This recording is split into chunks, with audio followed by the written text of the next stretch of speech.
ऐका आदित्य रानूबाई तुमची कहाणी. आटपाटनगर होते. त्या नगरात एक ब्राह्मण होता.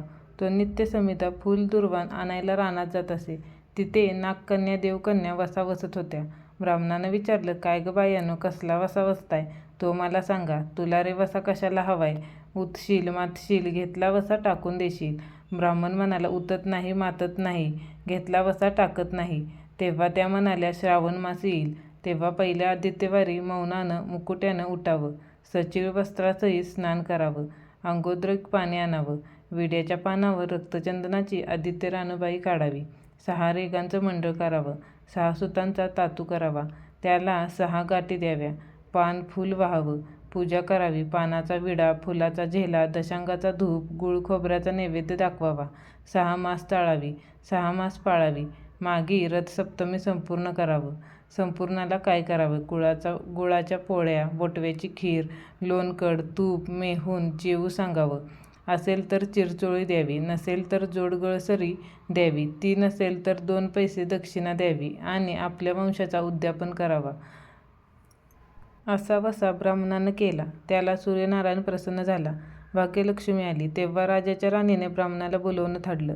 ब्राह्मण जाते वेळेस भिवू लागला, कापू लागला. तेव्हा राजाच्या राणीनं सांगितलं, भिवू नका, कापू नका, तुमच्या मुली आमच्या इथे द्या. आमच्या मुली गरिबाच्या तुमच्या घरी कशा द्याव्या? दासी कराल, बटकी कराल? राणी म्हणाली, दासी करीत नाही, बटकी करत नाही, राजाची राणी करू, प्रधानाची राणी करू. माघेश्वराची महिना आहे. ब्राह्मणानं लगीन करून मुली दिल्या. एक राजाच्या घरी दिली, दुसरी प्रधानाच्या घरी दिली. गेल्या पावली मुलीचा समाचार घेतला नाही. 12 वर्षांनी समाचारास ब्राह्मण निघाला. राजाच्या घरी गेला. लेकीनं बसायला पाट दिला, पाय धुवायला पाणी दिलं. बाबा बाबा, गूळ खा, पाणी प्या. गूळ खात नाही, पाणी पित नाही. माझी कहाणी करायची आहे, ती तू ऐक. तुझी कहाणी ऐकायला मला वेळ नाही. राजा पारधीला जाणार आहे, त्याला जेवायला उशीर होईल. तोच त्याच्या मनात राग आला. तिथून निघाला, प्रधानाच्या घरी गेला. तिनं पाहिलं, आपला बाप आला म्हणून बसायला पाट दिला, पाय धुवायला पाणी दिलं. बाबा बाबा, गूळ खा, पाणी प्या. गूळ खात नाही, पाणी पित नाही. माझी कहाणी करायची आहे, ती तू अगोदर ऐक. तुझी कहाणी नको ऐकू तर कोणाची ऐकू? घरात गेली, उतरंडीचे 6 मोती आणले. 3 आपण घेतले, 3 बापाच्या हातात दिलं. त्याने मनोभावे कहाणी सांगितली. लेकीनं चित्तभावे ती ऐकली. नंतर जेवून खाऊन बाप आपल्या घरी आला. बायकोने विचारलं, मुलीचा समाचार कसा आहे? जिनं काही ऐकलं नाही ती दारिद्र्याने पिडली, दुःखानं व्यापली. राजा मुलखावर निघून गेला. जिनं कहाणी ऐकली होती ती भाग्यानं नांदत आहे. इकडे दरिद्री जी झाली होती तिनं आपल्या लेकाला सांगितले, मावशी घनघोर नांदत आहे, तिकडे जाऊन काही दिलं तर घेऊन ये. पहिल्या आदित्यवारी पहिला मुलगा उठला. तळ्याच्या पाळी जाऊन उभा राहिला. अगं अगं दासींनो, तुम्ही दासी कोणाच्या? आम्ही दासी प्रधानाच्या. प्रधानाच्या राणीला जाऊन सांगा, तुमच्या बहिणीचा मुलगा आला आहे. कसा आला आहे? तळ्याच्या पाळीला उभा राहिला आहे. परसदारानं घेऊन या. परसदारानं घेऊन आल्या. न्हाऊ माकू घातलं, पितांबर नेसायला दिला, जेवू खाऊ घातलं, कोहळा पोखरला, होन मोहरा भरल्या. वाटेस आपला जाऊ लागला. तो सूर्यनारायण माळ्याच्या रूपानं आला. हातीच्या कोहळा काढून नेला. घरी गेला. आईनं विचारलं, काय रे बाबा, मावशीनं काय दिले? देवे दिलं, कर्मानं नेलं. कर्माचं फळ पुढे उभं राहिलं. मावशीनं दिलं होतं पण सर्व गेलं. पुढं दुसऱ्या आदित्यवारी दुसरा मुलगा गेला. तळ्याच्या पाळी जाऊन उभा राहिला. अगं अगं दासींनो, तुम्ही दासी कोणाच्या? आम्ही दासी प्रधानाच्या. प्रधानाच्या राणीला निरोप सांगा. त्यांनी सांगितला. मग प्रधानाच्या राणीनं त्याला घरी नेऊन न्हाऊ माकू घातलं, पितांबर नेसायला दिला, जेवू खाऊ घातलं, काठी पकरून होणामोहरांनी भरून दिला. बाबा ठेवू नको, विसरू नको, जतन करून घरी घेऊन जा म्हणून सांगितलं. वाटेत सूर्यनारायण गुरागाच्या रूपानं आला. हातची काठी काढून घेतली. घरी गेला. झालेली गोष्ट राणीला सांगितली. देवे दिले ते सर्व कर्माने नेले. पुढं तिसऱ्या आदित्यवारी तिसरा मुलगा गेला. तळ्याच्या पाळी उभा राहिला. त्यालाही पहिल्यासारखं प्रधानाची घरी नेऊन न्हाऊ माकू घातलं, पितांबर नेसायला दिला, जेवू खाऊ घातलं, नारळ पकरून होनमोहरांनी भरून दिला. ठेवू नको, विसरू नको म्हणून सांगितलं. घरी जाताना विहिरीत उतरला. तो गडबडून विहिरीत पडला. घरी गेला. आईने विचारलं, काय रे बाबा, मावशीनं काय दिले? अगं आई, अगं मावशीनं दिलं पण देवेनं ते सर्व बुडालं. चौथ्या आदित्यवारी चौथा मुलगा गेला. तळ्याच्या पाळी उभा राहिला. त्यालाही प्रधानाच्या राणीनं घरी नेऊन न्हाऊ माकू घातलं, पितांबर नेसायला दिला, जेवू खाऊ घातलं. त्याला दह्याची शिदोरी, हो ना मोहरा घालून बरोबर दिली. सूर्यनारायण घारीच्या रूपानं आला. हातची शिदोरी घेऊन गेला. घरी गेला. आईनं विचारलं, काय रे बाबा, मावशीनं काय दिलंय? आई, मावशीनं दिलं, पण देवानं ते सर्व नेलं. 5व्या आदित्यवारी आपण उठली. तळ्याच्या पाळी उभी राहिली. दासीने तिचा निरोप तिच्या बहिणीला सांगितला. बहिणीनं तिलाही परसदाराने घरी नेलं. नाहू घातलं, माकू घातलं. पाठच्या बसायला दिला. प्रधानाची राणी आदित्यवारीची कहाणी करू लागली. काय वसा करतेस, तो मला सांग. बहीण म्हणाली, अगं अगं चांडाळीन, पापिनी, बापाची कहाणी ऐकली नाहीस म्हणून तुला दारिद्र्य आलं. राजाच्या राणीनं विचारलं. याला बहिणीच्या घरी राहिली. श्रावणास आला. सांगितल्याप्रमाणे सूर्यनारायणाची पूजा केली. इकडे राजाला भाग्य आलं. राजानं बोलावून धाडलं.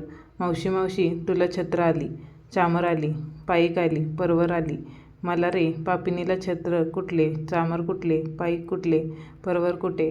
बाहेर जाऊन दाराशी बघतात तो राजा बोलावू आला आहे. राजा आला तशी घरी जायला निघाली. एकमेकींना बहिणी बहिणींनी आहेर केले. वाटेनं जाऊ लागली. पहिल्या मजलीत स्वयंपाक केला. राजाला वाढलं, मुलांना वाढलं. आपलं पान वाढून घेतलं. तो कहाणीची आठवण झाली. करा रे हाकारा, पिटा रे डांगोरा, नगरात कोणी उपाशी आहे का याचा शोध करा. तुझ्या बाईची कहाणी ऐकून मला काय फळ, माझं पोट भरलं पाहिजे, असं म्हणून तो राणीकडे आला. तशी 6 मोती राणीनं घेऊन 3 त्याला दिली. 3 आपल्या हातात ठेवली. मनोभावे कहाणी सांगितली. चित्तभावे त्यानं ऐकली. त्याची लाकडाची मोळी होती, ती सोन्याची झाली. तो म्हणाला, बाई बाई, कहाणी ऐकल्याचं एवढं फळ, मग वसा घेतल्याचं काय फळ? काय वसा आहे तो मला सांगा. तुला रे वसा कशाला हवा? उतशील मातशील, घेतला वसा टाकून देशील. उतत नाही मातत नाही, घेतला वसा टाकत नाही. तेव्हा वसा सांगितला. पुढं दुसऱ्या मजलीस गेली. स्वयंपाक केला. राजाला वाढला, मुलांनी वाढलं. आपलं पान वाढून घेतलं. तेव्हा कहाणीची आठवण झाली. करा रे हाकारे, पिटा रे डोंगरा, नगरात कोणी उपाशी आहे का याचा शोध करा. उपाशी नाही, काही नाही. माळ्याच्या माळा पिकत नाही, विहिरीला पाणी लागत नाही, असा एक माळी चिंतेने बसला आहे. त्याला हाक मारली, आमच्या बाईची कहाणी ऐक. तो आला. राणीनं 6 मोती घेऊन 3 आपण घेतली, 3 माळ्याला दिली. राणीनं कहाणी मनोभावे सांगितली. चित्तभावे माळ्यानं ऐकली. माळ्याचा मळा पिकू लागला. विहिरीला पाणी आलं. तो म्हणाला, बाई बाई, कहाणी ऐकल्यावर एवढं फळ, मग वसा घेतल्याचा काय फळ? काय वसा असेल तो मला सांगा. मग राणीनं त्याला वसा सांगितला. पुढं तिसऱ्या मजलीस गेली. स्वयंपाक केला. राजाला वाढलं, मुलांना वाढलं. आपलं पान वाढून घेतलं. तेव्हा कहाणीची आठवण झाली. करा रे हाकारा, पिटा रे डांगोरा, नगरात कोणी उपाशी आहे का याचा शोध करा. उपाशी नाही, काही नाही. एक म्हातारी, तिचा एक मुलगा वनात गेला होता. एक डोहात बुडला होता. एका सर्पानं खाल्ला होता. त्यामुळे चिंताक्रांत बसली होती. तिला म्हणाली, आमच्या बाईची कहाणी ऐकू. ती म्हणाली, कहाणी ऐकून मी काय करू? मी मुलांसाठी रडत आहे. बरं येते. मग ती राणीकडे आली. राणीनं पाहिल्याप्रमाणे तिनं कहाणी सांगितली. तिनं चित्तभावे ऐकली. तिचा मुलगा वनात गेला होता. तो आला. डोहात बुडाला होता. तो आला. सर्पानं खाल्ला होता. तो आला. ती म्हणाली, बाई बाई, कहाणी ऐकल्याचं हे फळ, मग वसा घेतल्याचं काय फळ? काय वसा तो मला सांगा. मग राणीनं तिलाही वसा सांगितला. पुढे 4थ्या मजलीस गेली. स्वयंपाक केला. राजाला वाढलं, मुलांना वाढलं. आपलं पान वाढून घेतलं. तेव्हा कहाणीची आठवण झाली. करा रे हाकारा, पिटा रे डांगोरा, नगरात कोणी उपाशी आहे का याचा शोध करा. उपाशी नाही, काही नाही. कोणा डोळा मासाचा गोळा, हात नाही, पाय नाही, असा एक मनुष्य रस्त्यामध्ये होता. त्याच्या अंगावर तांब्याभर पाणी ओतलं. पालथा होता. तो उताना केला. 6 मोती होती. 3 मोती त्याच्या बिंबीवर ठेवली. 3 मोती आपण घेतली. राणीनं मनोभावे कहाणी सांगितली. ती त्याने ऐकली. त्याला हातपाय आले. देह दिव्य झाला. तो म्हणाला, कहाणी ऐकल्याचं एवढं फळ, मग वसा घेतल्याचा काय फळ? काय वसा तो मला सांगा. मग राणीनं त्याला वसा सांगितला. 5व्या मुक्कामाला घरी आली. स्वयंपाक केला. सूर्यनारायण जेवायला आले. 7 दरवाजे उघडले. लोह घंगाळ पाणी तापवलं. पंडस पक्वाने जेवायला केली. सूर्यनारायण भोजनाला बसले. त्यांना पहिल्या घासाला केस लागला. ते म्हणाले, अगाग, कोणाच्या पापिनीचं केस आहे? राजाच्या राणीला 12 वर्ष दारिद्र्य आलं होतं. तिनं आदित्यवारी वळचणीखाली बसून केस विचारले. काळ चवाळ डोईचा केस, वळचणीची काडी डाव्या खांद्यावरून वेशी बाहेर टाकून दे.